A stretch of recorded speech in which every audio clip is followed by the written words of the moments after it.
My man Kevin Stewart was making a lot of money as a professional football player, but he wanted to get into property and he didn't know how to get started. So we sat down together in January 2020, we mapped out a plan, and here is exactly what happened next.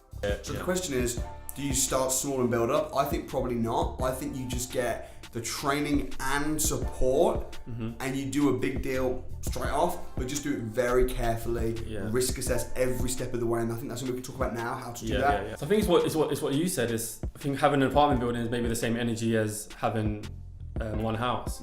So I think rather than having loads of houses scattered around, I could have a lot of houses just in one area. Yeah. And what we'll look to do as well is build apartment blocks. Yeah. Worst thing you can do is not ask for help when you get stuck.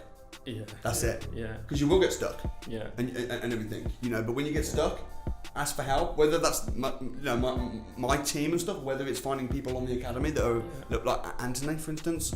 Go out for a day with me, and go out for a day with at least two other people that are experienced, that are on the academy, that have got a good track record. I'll hook you up with some people. So by the summer, you should have a deal, big deal where it's in the bag, offer accepted. Whether it's a joint venture, if it's not a joint venture, you could do it alone, but make sure you've got support. Maybe you can use consultants or whatever. Yeah. But we can see what's best. I think my first one would probably be a joint venture. Fine. And then I think from the summer to the winter, it's just going to be a case of completing the build. That's going to be fun. Get out there once a month with a yellow hard hat. See the progression. Be learning like crazy. And the deal needs to be an all your money in and all your money out, leaving you with a passive income. Perfect.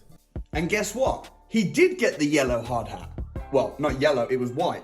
But he did build an apartment block. He built an apartment block with 48 apartments in Birmingham. And now he's financially set for life. And right now, he's going to share with you the story of exactly how he did it and how the process went down.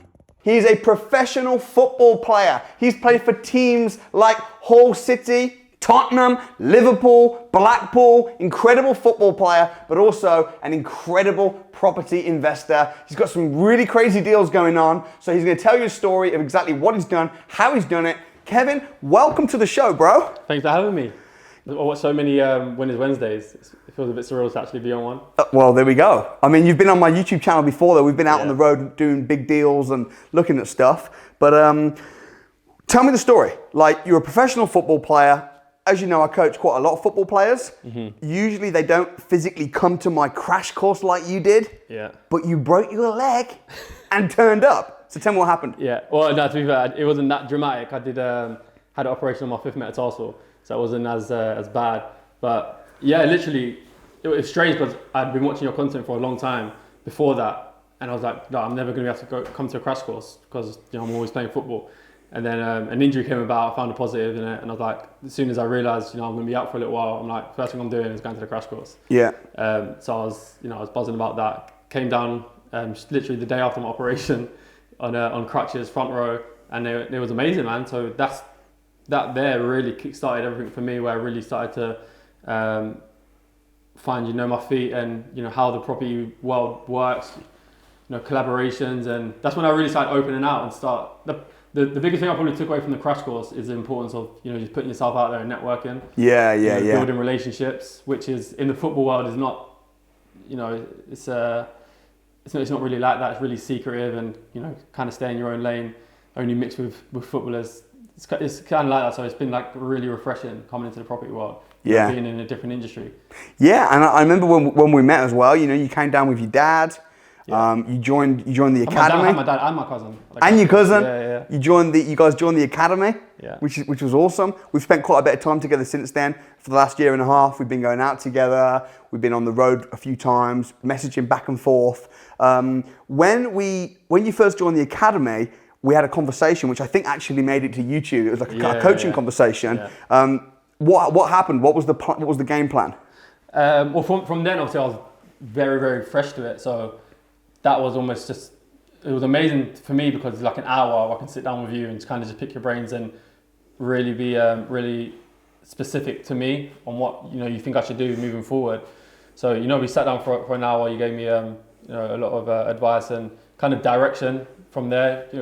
When you first join property and you go to the crash course, there's so many different strategies. So I was like, I want to do this, I want to do that, I want to do this, I want to do that. But as well, it can be sometimes a bit dangerous at times when you're not got too much knowledge and there's so much going around and you can get overwhelmed.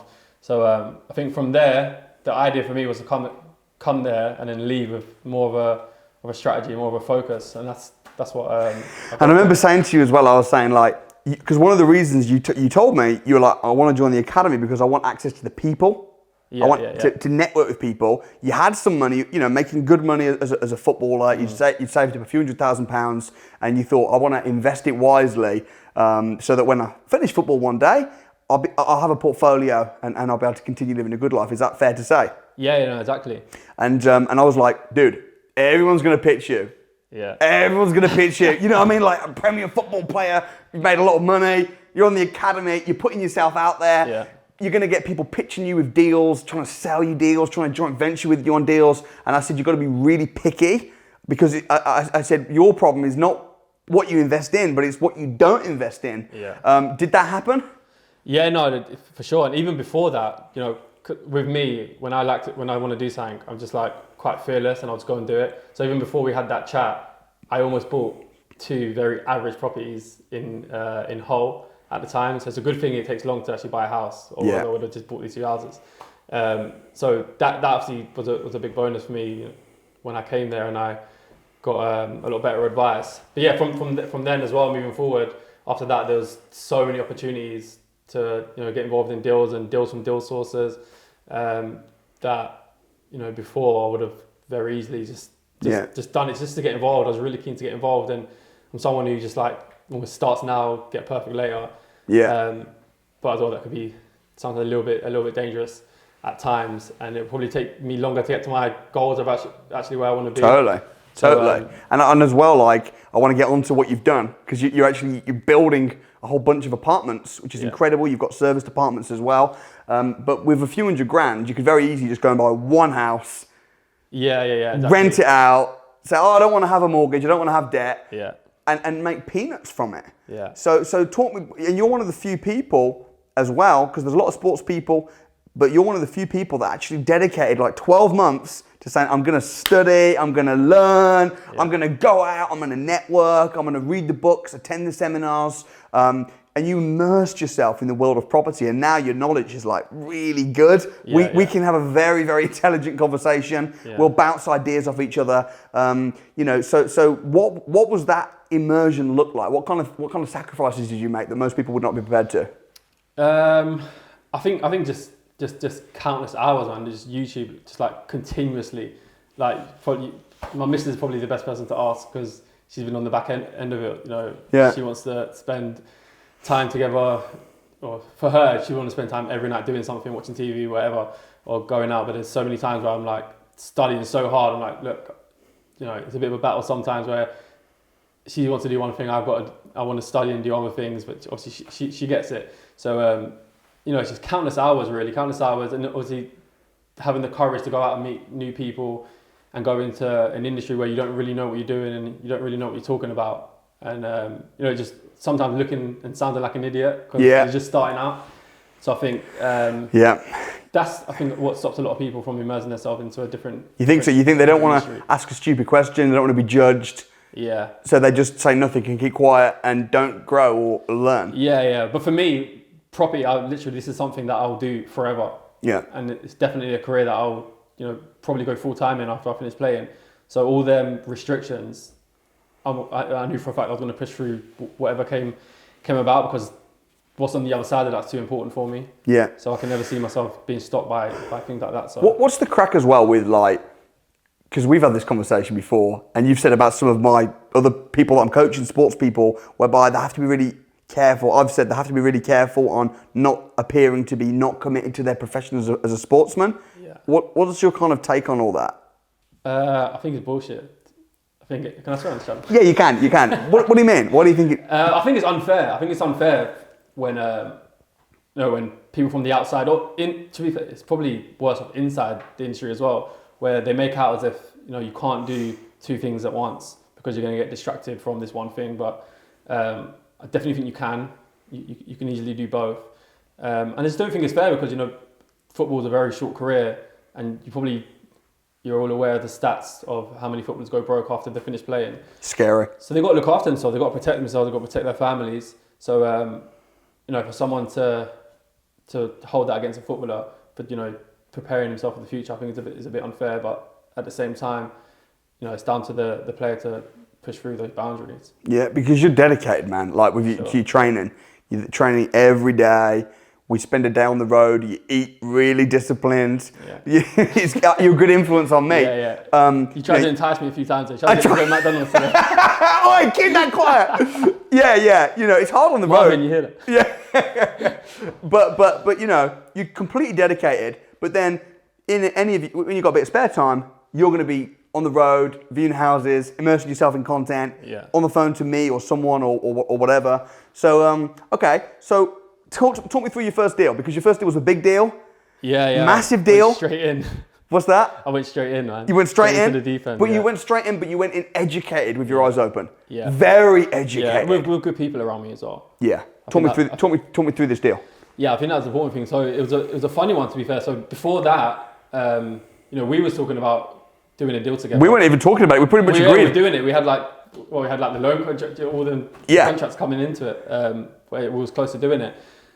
But so at the time, around that time, I kind of knew what I wanted to do. I definitely wanted to do large apartment buildings. Yeah. Whether that was to buy an already existing one or to build them, I didn't mind. I've just always been quite fond of buildings like that.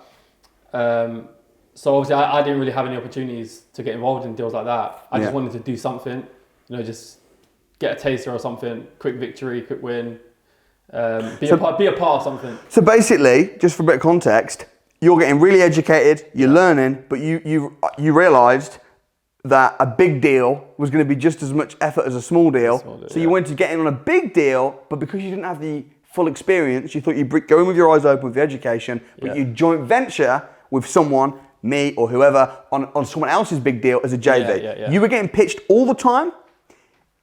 After you'd done quite a bit of training, you came to me, I brought a deal, we started going ahead. Yeah. And we were like, cool, man. Contracts weren't signed, but it was like, we're doing it.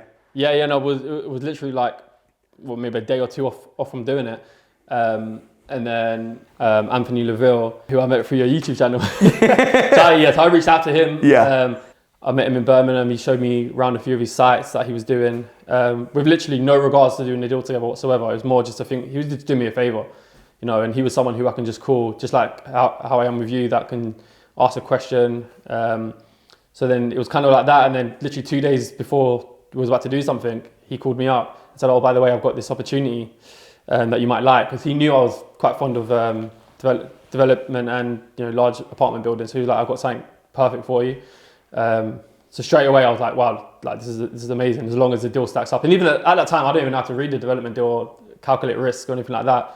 So I actually passed that on to you, and I knew that we were doing a deal together. So if you gave me the go ahead for that deal, I knew it was a good deal, because for you to do that, you couldn't be biased, because you already had a deal that we was doing. Yeah, so and you couldn't do both. Yeah, I couldn't do both. You had a limited amount of funds. Yeah, I couldn't do both. So the fact that even though we was about to do a deal, you turned around and said, no, this is a really good deal. Anthony's done his due diligence, work is solid.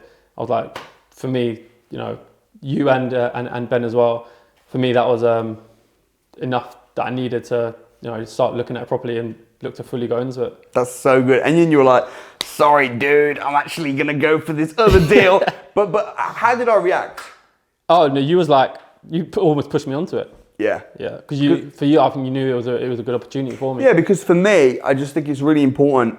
Number one, as a mentor, you paid me, you joined the academy to be your mentor. So I need to be completely 100% unbiased and just be like, you've brought this other deal to me. It's irrelevant that what we've got going on. Does this stack? I said, it looks great, stacks, went through the GDV, all the different costings, looked at it. Obviously I know Anthony, he's a cool guy.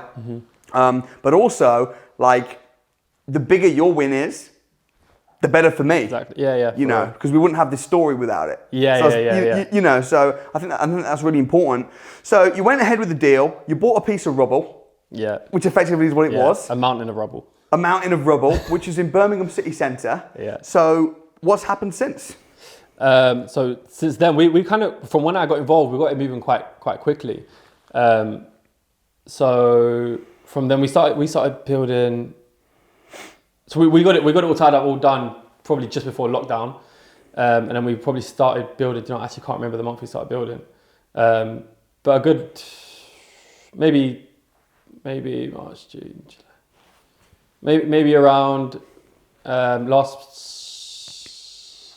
I can't remember the month we started. Yeah, but in the last sort of 12 months. In the last sort of 12 months. So it's due for completion August 10th. So go about a year back. So what does it look like now? When you bought it, a big mountain of rubble. It's amazing. And so it went from just land, rubble, to this huge building. That's, we only got probably a floor left to build. So the transformation has been crazy. How many floors is it?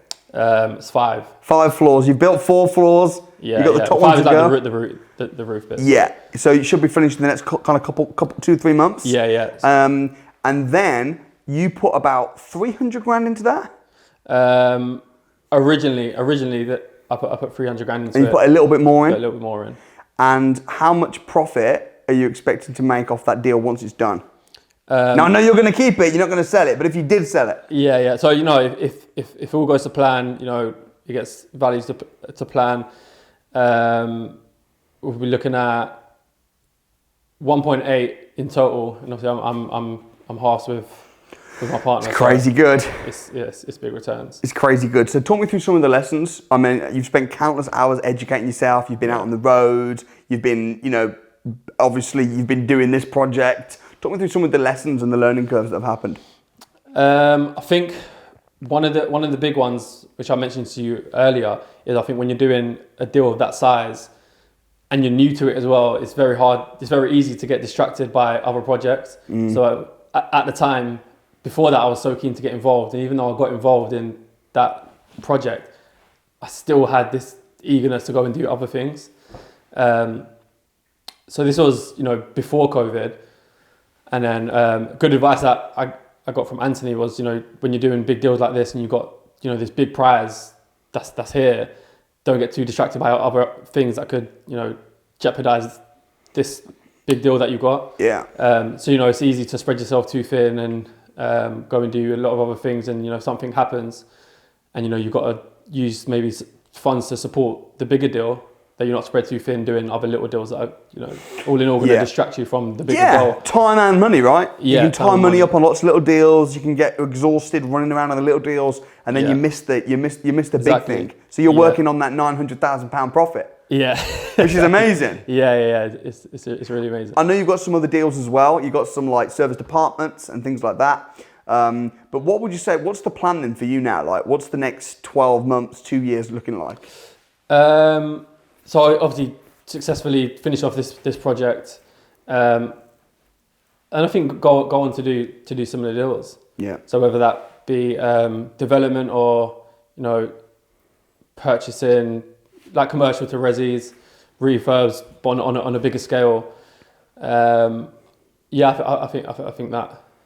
Just go on, build up, scale up. One of the things we spoke about 18 months ago when we had our coaching session was I said, to begin with, jump in on other people's deals, use their experience, their credit, but your education, so you're going in not blind, but then once you've done that deal, you should then start bringing other people into your deals. Now, over the last 12 months, as you've become more and more educated, more and more successful in property, you've been having quite a few people reach out to you, right? Yeah. Talk to me about that. So I think it's come from where areas. I've had a lot of other athletes, other football players reach out, and they're quite intrigued as to what I'm doing, and other opportunities that possibly they can get involved in. A lot of friends, families, and just how social media is. A lot of people that see what you're doing, because I post about it quite often as well. So there's a lot of people that are intrigued in terms of what I do. So they reach out, try and figure out if there's any other things that I have that they can get involved in. So I'm constantly looking, always, and I'm definitely planning on bringing a lot more people into the things that I'm doing, a way to give people who don't have the access into property or they don't have the time.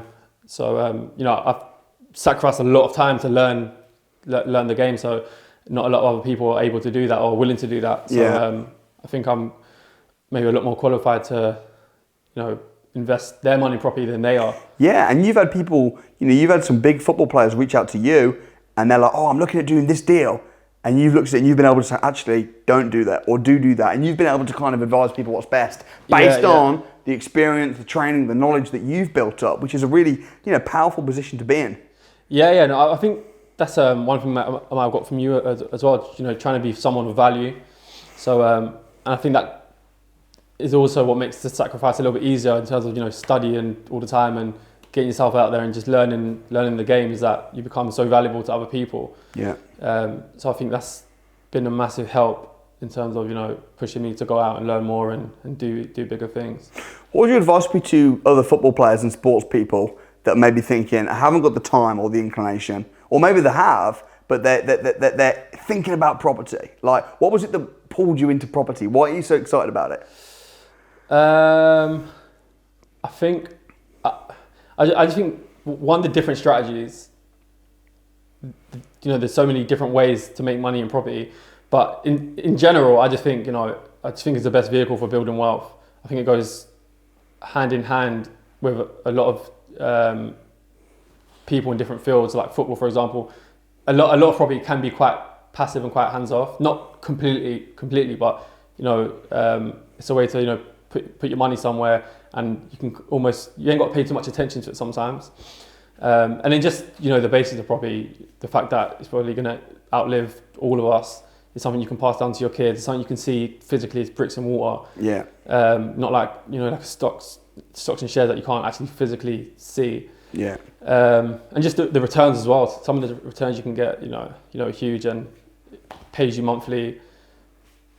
You can leverage it with debt. Just there's so many different strategies to it. Yeah.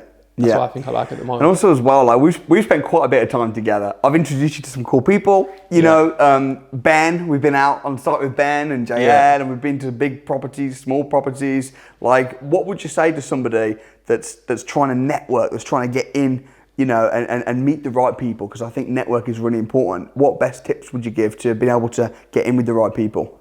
I think you've got to drop. I think a lot of people are quite fearful in terms of meeting new people and just reaching out. So I think you got to kind of leave that behind to be successful at it. Some people you reach out, some people aren't going to get back to you. Some people are, but as well, I think try and find a way to be valuable to somebody else. You might think that because you don't have much knowledge or even funds, for example, that you're not going to be that valuable to somebody else. But there's always something you have that someone else probably don't have. Yeah. So find a way to be valuable. Find a way to get into the room. I think there's a good saying. I don't actually know for sure, but something like if you can't get a seat at the table, serve water into the room. Something like that. It's really It's a really cool one I heard on YouTube. It's really cool. Yeah. But just find a way to get involved with the right people. A lot of what you've talked about as well is about fear, I think. People are afraid to step into new circles, afraid to reach out, afraid to drop someone a DM on Instagram and be like, hey, can we chat? Afraid to look stupid, afraid to ask a question which makes it look like they're ignorant. But actually, when you just get over that fear and put yourself out there and go, look, man, I want to do property. That's what everything you want is, I think, on the other side of fear, for sure. Yeah. Because in terms of just reaching out, all the opportunities that I've had has just been from me reaching out to somebody. Yeah. So the Birmingham deal, I'm building 48 apartments. That's just come from me reaching out to Anthony from seeing him on your YouTube channel. That's all it was. Yeah.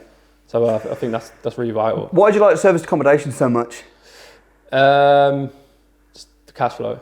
Yeah. The cash flow. It's strange. I find it's like a bit of a game. It's like it's a bit unpredictable. It's a good and a bad thing, I guess. But it's a bit of a game where on a monthly basis, how much can you get? How many bookings can you get? So I think I like that side of it. I find that side of it quite interesting. Yeah. So there's obviously risk to it, but there's also a big reward to it.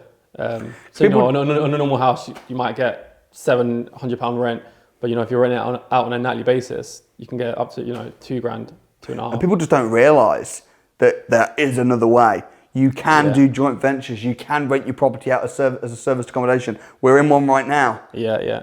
But when you realise and when you get trained, suddenly opportunities start arising. Well, so we spent quite a lot of time, but a lot of when I see you is online. Yeah. So I always find it really interesting. When I watch all your stuff, and I watch you making videos, and then when I actually meet you in person, I see you making videos. It's a bit like, I find it funny. What do you mean? Just, you know, I've watched so many videos, so many hours Yeah. on YouTube, and then when you actually see you in person, you know, going around and doing these videos, like when we met JL today. Yeah. You know, I could just visualize you putting it out on YouTube. It's just a bit of a It's a surreal funny thing. moment. Yeah, it's a funny thing. Yeah. But no, it's been amazing, man. It's literally like, I think a similar life to what I'm going to live when I finish playing. You know, you're on the road a lot. You know, you're going around meeting people, connecting with people, looking at deals. So it's a life that I find like super interesting, and I just like the fact, you know, you make your own program. Yeah. So you control your own time, and you decide where you want to be today, tomorrow, and you kind of have it mapped out, which I really like the idea of. Yeah. So another thing as well is, with all the people reaching out to you, you know, that want to do deals, and they're like, man, help me do a big deal. I want to build 48 apartments. What's the best way to find these types of opportunities, to find these types of deals? To be fair, I don't think enough people reach out like that. They want to start smaller. Yeah. But not because they want to do smaller deals. I just think because they feel like they're just not qualified to do a bigger deal, which, if you, like I said, if you get around the right people, it doesn't actually matter. I'm not qualified to do a deal like that by myself. Yeah. But, you know, if I can find value to someone who is, you know, you partner up and you do that. So my advice is just find someone who's doing what you want to do. So you know, if you're into development, find someone who's in you know 6 months ahead of you or 10 years ahead of you. You know, find value, but as well, you'd be surprised how many people just want to help. Just how many people will just take a 10-minute phone call just to help you out, because they know that when they first started, how helpful that would have been to them. So yeah, people in the property world, man, are like so helpful. It's unbelievable. Oh yeah, massively. Yeah. It's the whole environment, I think, of property investors is wanting to see other people win. Certainly in our world, that's certainly the kind of environment and culture that I try and create. So football, property, pros and cons to being a footballer versus property investor. Pros and cons. So, well, football's short. Yeah. I think obviously property game is, you know, in it for the long run, so you can, you know, do it forever. Yeah. Pros of, I think it's more excitement in the football world. Yeah. You know, people don't see, people don't see all the sacrifices in football as well, but there's more of an excitement on a daily basis because, you know, you're doing something exciting all the time, where there's times in property where it's very boring. You've got to just do the due diligence and the long work, and, you know, the excitement's at the end of the project when you've got everything ticked off. So I think they're probably the main best moment in history in your football career and best moment in your property career? Good question. I'd say my best moment in football is probably when I played against Barcelona for Liverpool, and I played against some of the best players ever. You know, like Messi, Busquets. So that's probably my favourite moment. And in property, without sounding biased, the first thing that came to my head was probably going to the crash course. It was a real Kickstarter, and just like it was just like a really moment was like, wow, like this, I'm going to do this. This was something I'm going to do forever. Yeah. So I think that it gave me that kind of energy. So that, and I think the last time I went to Birmingham to see the project, and I stood on top of it, and I was just like, wow, like you stood on it. Yeah, this is mine. You're building 48 apartments. Yeah. Did you know when you came to the crash course that within just over a year you'd have built 48 apartments? Yeah, no chance. I mean, at the time from the crash course, when I left, you know, I was looking at buy-to-lets. I was looking at small refurbs, 2-bedroom houses. That wasn't even in my thought process. But then, you know, being around other people, I kind of got challenged to look bigger, and that's something that Anthony kind of drilled into me as well, just like to think bigger. Yeah. Because at the time, I think when you start off with something, you always feel like you have to just start small and then work your way up. But there's other ways of doing things. You know, there's not just one way. Yeah. So I think that opened my mind up massively, and I'm happy that I made that jump. Well, dude, man, it's been a pleasure to work with you. Favourite footballer to date, I think. Yeah. Well, I need to come and watch you though, man. I can't wait for lockdown to lift. Yeah, you need to come, man. You need to come. Yeah. I think they're allowing fans in in like mid-May, I think. Well, I'm super excited. And thanks for coming on the show, man. No, thanks for having me. It's great to share and inspire other people, because a lot of people that are successful, they want to keep it to themselves. Yeah. They start making money, having success, and they think, I'm going to keep this to myself. Whereas, you know, you, in the same way as me, open, share, talk about what you're doing to inspire other people, bring other people in on the journey. So I really respect that. And it's just been a blast working with you, man. No, it's been amazing. Appreciate it, bro. I love you so much. There we go. That's the story from my man Kev. Just do me a favor, smash the like button, show some love for Kev. He's an incredible guy. He doesn't need to come on Winners on a Wednesday. You know, he's making a lot of money. He's got a lot of games, a lot of training, but he's done it just to inspire you so that you can do the same thing too, so that you can become successful, to share about the mindset, the practicalities, the skills. So give him a follow on Instagram. Also, don't forget to subscribe to the YouTube channel. You can subscribe up here. If you want to watch more Winners on a Wednesday's interviews, I've got over 100. You can check out the entire playlist right here. And I look forward to hopefully seeing you, the Property Investors Crash Course, real soon. Thanks for watching. Peace out. God bless.